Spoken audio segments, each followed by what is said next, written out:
With an uptick of dogs entering the Ross County Humane Society's care and its resources running thin, now more than ever, it needs foster homes. NBC4's Samantha Bennett joins us now. And Sam, it sounds like it's facing a number of challenges right now. It is. Over the last year, the Ross County Humane Society says it's taken in about 30% more dogs than it typically does. These little faces come with big needs, and there are just too many of them right now. If the staff is overwhelmed and taxed, they're not going to be able to provide proper care for puppies. Currently, there are over 60 dogs in the Ross County Humane Society's care. The shelter had no option other than to take them in, but says it can't responsibly care for this many when it's constantly being asked to take in more. I've been here for 10 years, and it's worse now than it was 10 years ago.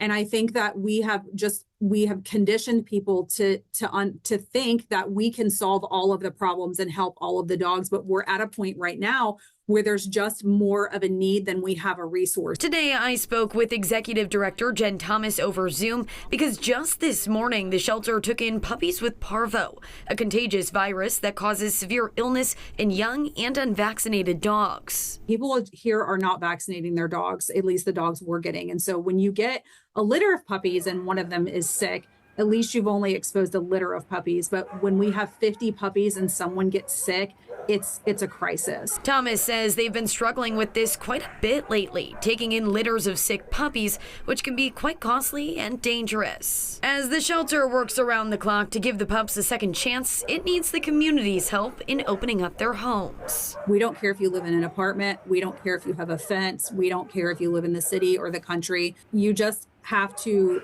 if you have pets, they have to be up to date on their vaccines. That is for their protection and for the protection of our dogs. Thomas says they just ask that fosters provide dogs with basic structure and communicate with the shelter. She says as long as fosters genuinely want to help, the shelter will give them all the tools they need to do it. When puppies are very small, those first 8 to 16 weeks are prime formation of those behaviors. And so if you're taking a puppy from a shelter and putting it into your home, you're giving it a better chance long term to succeed.